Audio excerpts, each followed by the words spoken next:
Joel 2,18. Prontinho? Vamos compreender um tema que nós vamos estar vivendo a partir de hoje. O nome é autoexplicativo, mas quando nós não damos atenção, nós usamos uma série de expressões e não conseguimos compreender o real sentido dessa expressão usada. E a palavra avivamento é uma dessas palavras que nós ouvimos, repetimos e não compreendemos o real sentido dela. A princípio está na palavra avivamento o significado de uma pessoa viva em movimento. Então, quando é que a pessoa ela não está avivada? Quando mesmo que ela esteja viva, ela esteja parada. Mesmo que ela esteja viva, ela não esteja se movimentando. Então isto caracteriza a ausência de um avivamento. E isso engloba tanto a condição física, porque nós somos todo articulado, independente de praticarmos esporte, independente de qualquer questão que envolva a saúde, isso não altera o fato de que nós somos articulados. Nós somos articulação da cabeça aos pés. Então, quando nós ficamos parados, a tendência é essas articulações elas não exercerem o seu devido movimento. Em algum momento da nossa vida será necessário que façamos um movimento mais brusco, e nesse momento a nossa articulação ela será forçada, e essa força que a nossa articulação vai sofrer, ela consequentemente vai nos causar algum tipo de lesão.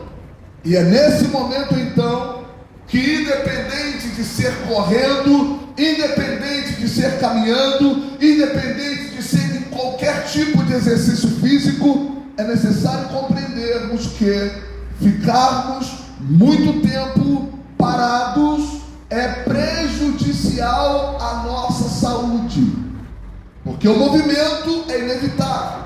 Em algum momento ele precisará ser feito. Imagine, você está segurando um copo e de repente o copo escorrega da sua mão. No reflexo você vai tentar pegar. E são esses os movimentos que normalmente, quando se faz de forma brusca, ele lesiona. Se trouxermos isso para o aspecto espiritual, é a mesma coisa. Espiritualmente precisamos estar exercendo. E como esse exercício ele funciona? Quer seja pela manhã, à tarde ou à noite, precisamos separar um momento particular entre nós e Deus.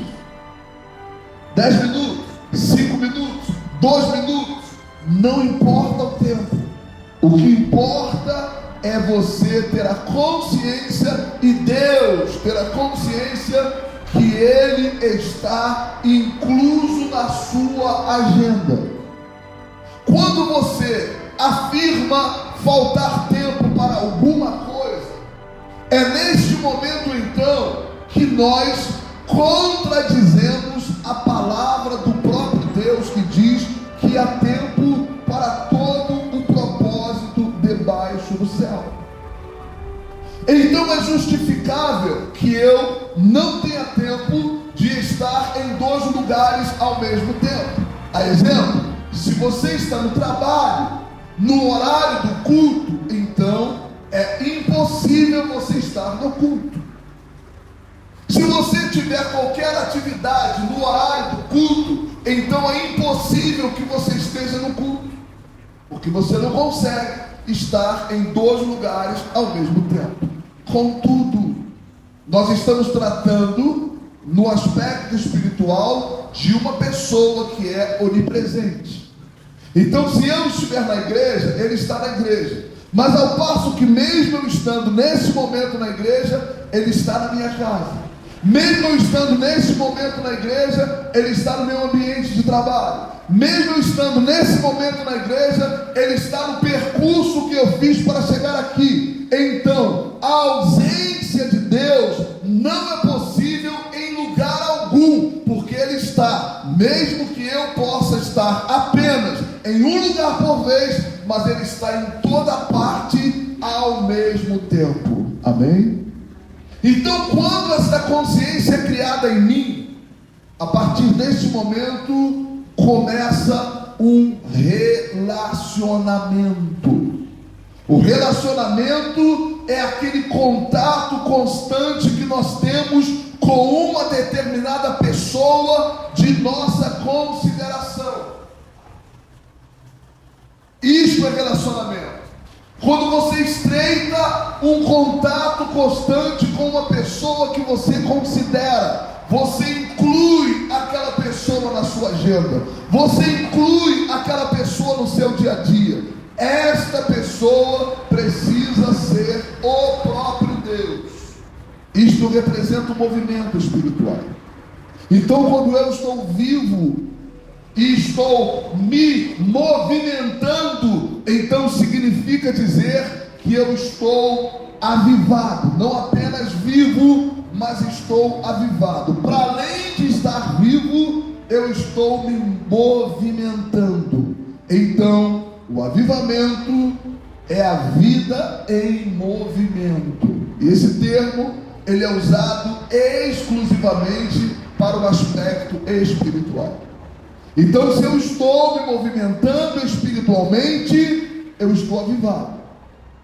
Se eu não estou me movimentando espiritualmente, então existe uma tendência de eu sentir uma ausência de Deus, mesmo sendo Ele onipresente, mas existe uma tendência de eu sentir uma ausência de Deus. Em algum momento eu terei a necessidade, porque eu vou esbarrar em uma situação de impossibilidade pessoal, então eu terei que fazer aquele movimento brusco. Eu terei que exercitar a minha fé de forma imediata para que aquela resposta desejada ela se materialize, para que aquela resposta desejada ela se manifeste. E nesse momento, se eu tiver a sensação de que Deus está ausente, nesse momento eu vou viver a sensação de que Ele vai precisar tomar uma aeronave, de que Ele vai precisar tomar uma condução para chegar até onde estou. Na minha mente, pela minha ausência, eu vou viver como se isso fosse uma realidade. Porque normalmente, quando alguém está ausente de nós, para ela chegar até onde estamos, é necessário que ela se transporte de alguma maneira. E esse transporte, ele leva o seu tempo, seja ele qual for, a pé, de bicicleta, de carro, enfim, de moto, de avião, quer seja qual for o transporte, vai levar um tempo para chegar até onde estamos. Então, se eu vivo com a sensação de que Deus está distante, porque eu estou excessivamente ocupado e não separo parte da minha agenda para Ele, onde quer que eu me encontre, então eu viverei este momento com a sensação da sua ausência. E quando eu orar, que representar o movimento brusco, quando eu pedir, que representar o movimento brusco, então entra o processo de aproximação, porque a relação não está estreita, então o processo ele vai levar o seu tempo. E afora a influência dos espíritos malignos tentando soprar em nossa mente, que pelo fato de não estarmos mantendo aquela relação com Deus, consequentemente não temos méritos, não temos acesso para pedir e receber de pronto. É como aquela pessoa que passa um tempo sem te ligar e de repente o telefone toca e você olha para a tela, é o nome dela, e aí de cara ela te faz um pedido. Como é que você se sente?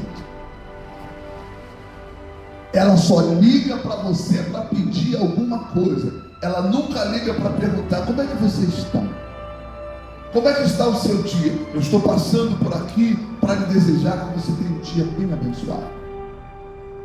Essas pessoas são raras. Então nós não podemos ser essas pessoas com Deus. Precisamos estreitar um relacionamento, mesmo que isto não aconteça dentro da igreja, porque a igreja somos nós.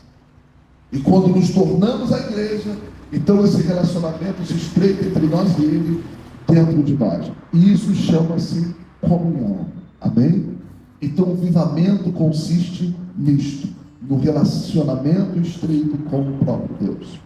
Quando se vive esse relacionamento, esse capítulo 2 de Joel, a partir do versículo 18, diz assim: então o Senhor terá zelo da sua terra e se compadecerá do seu povo. Observe então, o zelo fala por si, e compadecer-se representa uma consideração que ele irá manifestar para com cada um de nós, independente dos nossos méritos. Então o que está acontecendo aqui agora não é uma reunião de pessoas perfeitas. O que está acontecendo aqui agora não é um encontro de pessoas dotadas de méritos. O que está acontecendo aqui agora é o conjunto, o encontro de pecadores, de seres humanos que erram, mas que compreendem, que reconhecem que dependem de Deus. Isso é o que representa este culto. Então, quando ele compreende que esse encontro acontece com esse objetivo, e que estas pessoas trazem consigo esta consciência, é neste momento então que ele se compadece de nós. É o mesmo que ele dizer assim: filho, filha, independente dos seus méritos, independente das suas qualidades, independente das suas limitações, mesmo que as suas condutas, mesmo que as suas ações, mesmo que as suas reações, elas se alteram com facilidade, contudo, eu, na qualidade de Deus que sou, eu sempre permanecerei o mesmo. O que eu falar para você numa segunda-feira, está valendo para sexta. O que eu falar para você em 2021 está valendo para 2030. Eu não vou alterar a minha postura por causa de nada e de ninguém, absolutamente.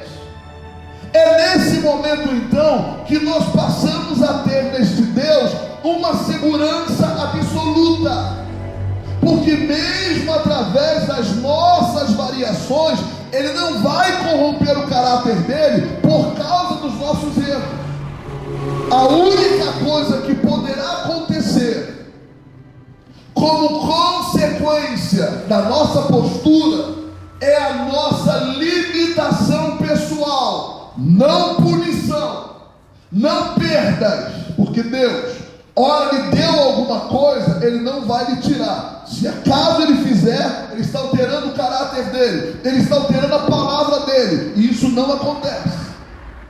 O que pode acontecer são as suas expectativas pessoais, são as suas aspirações pessoais, são os seus anseios pessoais não serem satisfeitos, até que você amadureça e compreenda qual é a fonte dos resultados que você deseja.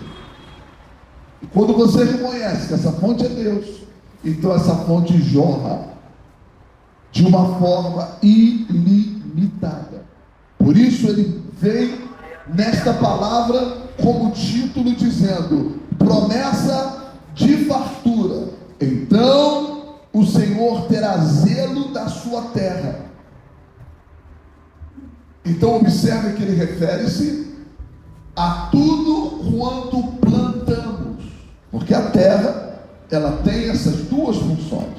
Ora, de firmamento e de se plantar. Então nós compreendemos com esta frase apenas que a vida é um plantio e nós não podemos expectar colher o que não plantamos. Mas você pode ter certeza que tudo quanto nós plantarmos, nós vamos colher.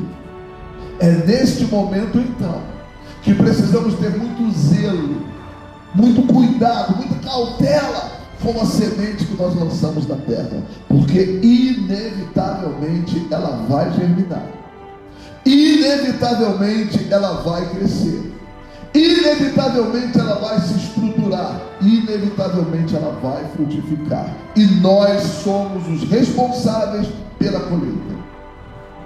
Então, pensar no que se planta é de suma importância, porque o resultado disso é a colheita.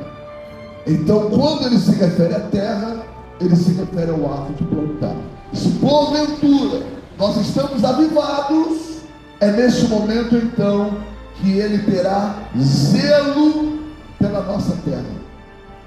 Ele vai cuidar, ele vai proteger, e fazendo isso, ele fará na qualidade de Deus que é, se compadecendo de nós.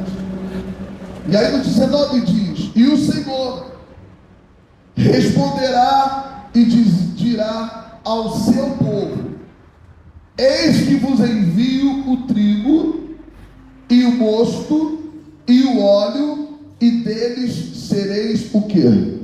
Fartos. E vos não entregarei mais ao opróbrio, que representa vergonha, entre as nações.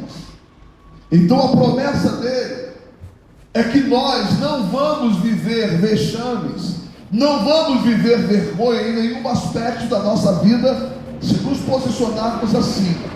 Volto a repetir e vou bater nessa tecla durante todo o tempo, porque é o principal objetivo da nossa estada aqui hoje. Quando nós estivermos avivados, quando o nosso relacionamento com Deus estiver estreito, quando nós compreendermos a importância dele estar inserido nas 24 horas do nosso dia, nesse momento estamos avivados. Então nós temos que falar de alguma maneira em algum momento do dia. Nós temos que nos referir a alguém em algum momento do dia. Nós temos que parar por um momento, em algum momento do dia, quer seja para dormir, quer seja para ir ao banheiro, quer seja para comer. Em algum momento precisamos parar. E é nesse momento que nós precisamos apelar para a nossa consciência. Eu não tenho uma necessidade fisiológica de parar tudo para ir ao banheiro. Eu tenho uma necessidade espiritual de parar tudo para tratar com Deus. Se isso não ocorrer, isso vai depor contra nós. É de suma importância compreendermos isso. Mas quando nos posicionamos assim, as promessas da parte de Deus, elas se cumprem em nossas vidas, independente de pedidos. Pedir é necessário, pedir é direito, pedir faz parte do pacote. Jesus, ele quando nos orientou a pedir, ele enfatizou: pedir, pedir, dá-se-vos-á. Mas Deus, ele disse também que se porventura nós nos posicionarmos em obediência a ele, então as suas bênçãos nos seguirão e nos alcançarão. Então neste momento é o sentido contrário. Ao invés de eu correr atrás do que eu quero de Deus, o que Deus tem preparado vai correr atrás de mim e vai me encontrar onde quer que eu esteja. Pelo fato dele ser-me presente, então o meu relacionamento estreito com ele me faz aliado a mim em todo e em qualquer lugar. Por que nós estamos aqui? Qual a importância de congregar? A importância de congregar é a consideração que temos por Jesus. Viemos a este lugar para adorar a uma pessoa que representa a principal pessoa por nós, mas o nosso relacionamento não pode se limitar ao templo. Nós tivemos uma baixa na igreja muito grande nesta pandemia, pelo fato de a maioria dos cristãos terem aprendido a celebrar a sua comunhão com Deus apenas entre as quatro paredes da igreja. E quando ficaram limitados de estar na igreja, a sua relação com Deus acabou. Pelo fato do pastor colocar sobre os ombros das ovelhas um fardo de dependência da igreja. Você não depende da igreja. Você não pode depender da igreja. A sua relação tem que ser com Deus. E quando você está relacionando-se com Deus devidamente, o desejo de você vir à igreja é independente do convite ou do motivo que você tiver, porque você vem movido pelo Espírito Santo.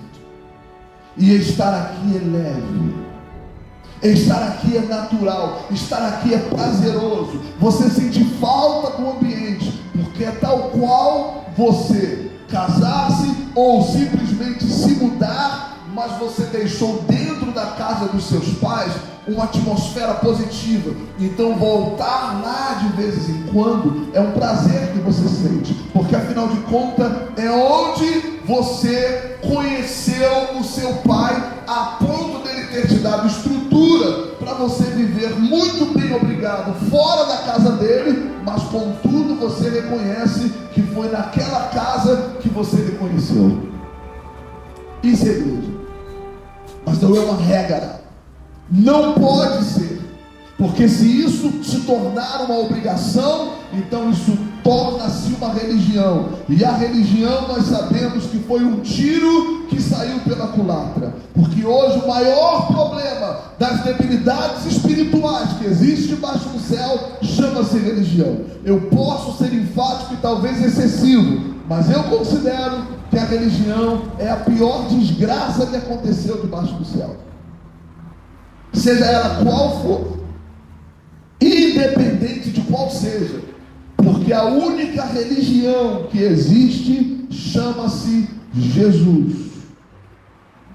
A única religião eficaz chama-se Jesus. Ele é uma única religião, porque ele deixou claro que mesmo que as nossas intenções com o Pai, elas sejam as melhores, mas se não for por ele, ninguém chega lá. Então, se eu quero me religar, Jesus é o caminho, Jesus é a verdade e Jesus é a vida. É a única que existe, não há outra. Então eu preciso viver esta consciência, e eu preciso com esta consciência estar avivado. Eu preciso estar avivado. É nesse momento então que o meu pedido ele torna-se valorizado pelo próprio Deus. Ou ele responde de pronto, ou ele nem espera que eu peça, ele já faz antes de eu pedir. Isto representa a vontade de Deus para a nossa vida. E daí no versículo 20 ele diz assim: e aquele que é do norte farei partir para longe de vós, e lançá-lo-ei em uma terra seca e deserta, a sua frente para o mar oriental e a sua retaguarda para o mar ocidental, e subirá o seu mau cheiro e subirá a sua podridão, porque fez grandes coisas. Não temas, ó terra, regozija-te e alegra-te, porque o Senhor fez grandes coisas. O que ele diz aqui nesse versículo 20 e 21 é exatamente ele contendendo contra os nossos adversários. É ele contendendo contra os nossos adversários espirituais ou situações que neste mundo se opõem a nós. Então, se nós estamos nele, ele se encarrega das nossas batalhas. Fazemos a nossa parte, é necessário que seja feita, sim, mas precisamos compreender que não é a força do nosso braço que vai nos levar a lugar algum, mas é a ação do poder de Deus por meio da nossa fé e relacionamento com Ele. Amém? Então diz aqui no versículo 22: não temais animais do campo, porque os pastos do deserto reverdecerão, porque o arvoredo dará o seu fruto, a vide e a figueira darão a sua força. E vós, filhos de Sião, regozijai-vos e alegrai-vos no Senhor vosso Deus, porque Ele vos dará ensinador de justiça, e fará descer a chuva, a temporã e a seródia no primeiro mês, e as eiras se encherão de trigo, e os lagares transbordarão de mosto e de óleo. Mosto é vinho. E restituir-vos-eis os anos que foram consumidos pelos gafanhotos, e a locusta, e o pulgão, e a oruga, o meu grande exército vos enviei contra vós, e comereis abundantemente ou fartamente, e ficareis satisfeitos, e louvareis o nome do Senhor vosso Deus, que procedeu para convosco maravilhosamente, e o meu povo não será mais o que? Envergonhado. Então observe a promessa da parte de Deus. Pelo simples fato de dependermos dele e de estreitarmos com ele numa relação. E um detalhe que eu quero chamar a sua atenção aqui: ele diz que nós seremos satisfeitos. Seres humanos são eternos insatisfeitos, querem sempre mais. Isso pelo fato da maioria das suas conquistas serem com a força do braço. Mas quando nós compreendemos que é Deus quem agiu, então Ele se encarrega em nos dar mais que suficiente. E a base disso é o relacionamento com Ele, é estarmos avivados, para que não tenhamos necessidade de fazer movimentos bruscos, mas que possamos compreender que o constante movimento prepara as nossas articulações para que Deus também siga se movimentando em nosso favor. É desta forma que Ele trabalha. Então não adianta eu dedicar um período específico e depois me relaxar espiritualmente. Eu preciso viver uma constante nesta relação. E aqui diz, no versículo 27: e vós sabereis que eu estou no meio de Israel, e que eu sou o Senhor vosso Deus, e ninguém mais, e o meu povo não será envergonhado. Em que período? Em que período? Para sempre. Para sempre, ou nunca mais. É promessa de Deus. Então o que representa a vergonha?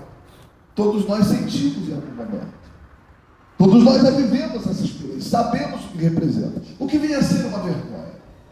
É aquela coisa que você não tem a liberdade para falar abertamente. É aquela experiência que você não gostaria de ter vivido, e quando você se lembra, ela te constrange. Isso é vergonha.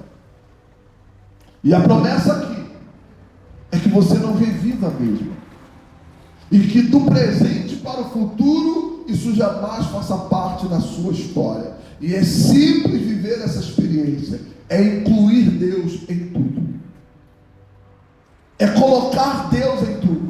E isto não é religião, isto é apelar para a nossa inteligência em saber que estamos diante de alguém que pode, que quer e que vai cumprir com a sua promessa em nosso favor. E daí ele diz aqui no 28, para finalizarmos: e há de ser que, depois que nós nos posicionarmos assim, derramarei o meu espírito sobre toda a carne. Os vossos filhos e vossas filhas profetizarão. O que é uma profecia? Profecia é você fazer uma afirmação com a direção de Deus a respeito de qualquer coisa que no presente da afirmação ela é abstrata, ela não está diante dos seus olhos como uma realização, mas porque Deus colocou dentro de você de uma forma afirmativa, você abre a sua boca, confessa e ele endossa. E num período curto de tempo, aquela afirmação, ela se materializa diante de você. Então a profecia é a confissão daquilo que cremos, porque cremos que vai acontecer, porque nós estamos apenas expressando aquilo que Deus falou ao nosso coração.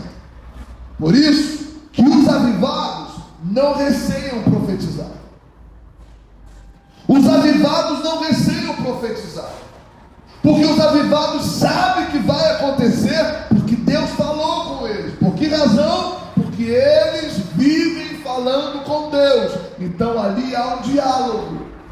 Quando eu me proponho a falar com ele, expresso a minha vontade para ele, ele consequentemente expressa a vontade dele para mim, e nós entramos em um acordo e tratamos juntos acerca do projeto específico. E a coisa vai fluindo de forma natural. Então, profetizar, para além da experiência que nós temos vivido na igreja, acerca da profetada, das pessoas que querem chamar a atenção para si, e seguem dizendo que Deus falou algo que de fato Deus não disse, e a maior prova de que Deus não disse é o fato de não acontecer. Mas a pessoa dotada por uma emoção, ela acaba considerando aquilo, e muitas são as pessoas que param suas vidas em função de uma profecia. E quando nós paramos, nós deixamos de estar avivados, porque o avivamento é a vida em movimento. Então nós não podemos parar. E se uma profecia é para parar, essa profecia não procede de Deus, porque toda profecia da parte de Deus é para avançar. Toda profecia da parte de Deus é para ir além. E aquilo que nós estamos fazendo, que não é a vontade de Deus, não precisa ninguém dizer, porque nós claramente saberemos, porque estaremos fazendo sozinhos, e as consequências e os resultados não aparecerão.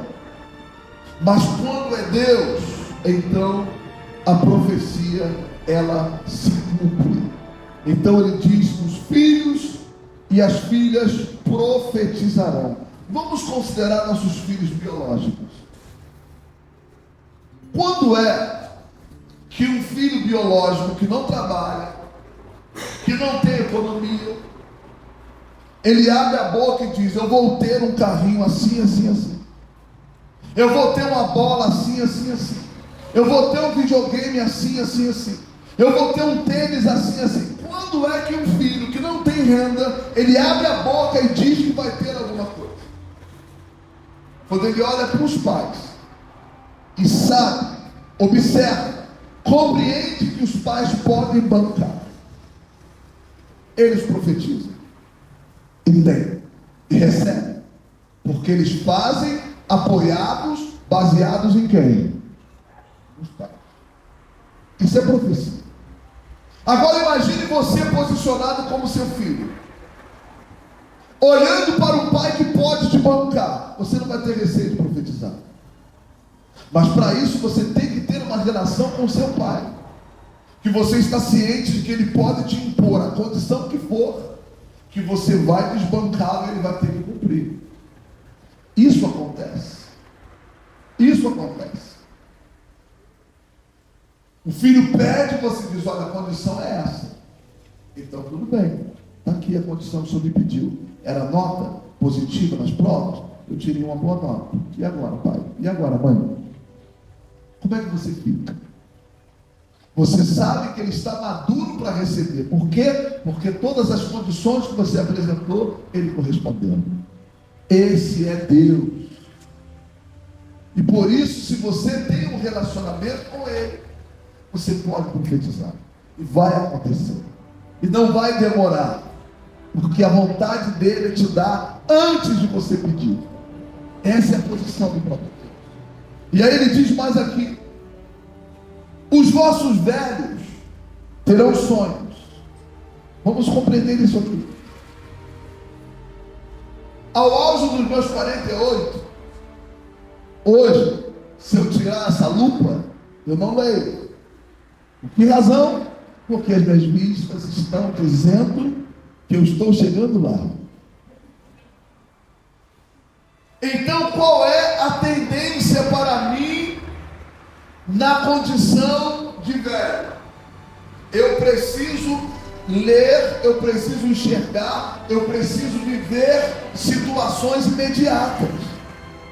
Então, eu estou vivendo o momento. E existem aqueles que vão além. Falar: eu já estou no fim, eu não espero mais nada. Tem velhos que confessam isso? Exatamente por quê? Porque eles pensam que o futuro não lhes reserva absolutamente nada. Mas quando, independente de sua idade, ele é avivado, ele visa o futuro, ele sonha, ele espera, porque ele sabe que independente da sua idade, a sua vida é o quê? Eterna. Então não tem agenda para cumprir, não tem calendário para seguir. Ele vai viver, viver, viver eternamente. Se a sua condição física for comprometida, o seu espírito é livre para fazer acontecer. Essa é a condição e a promessa. Para quem? Para quem está avivado. E aqui diz aqui no 29, perdão, no 28 ainda: os vossos jovens terão o quê?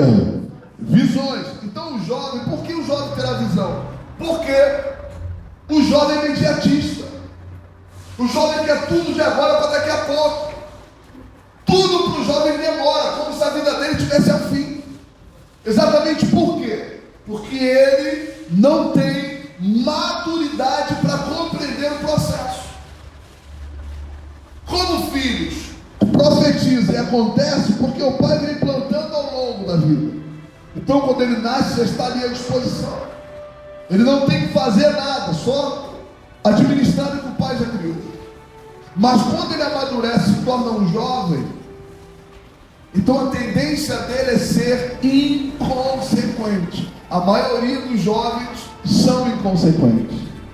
Quem já foi jovem sabe bem do que eu estou falando. Então a visão é aquilo que me leva ao lugar que o meu corpo ainda não chegou. Isso é visão.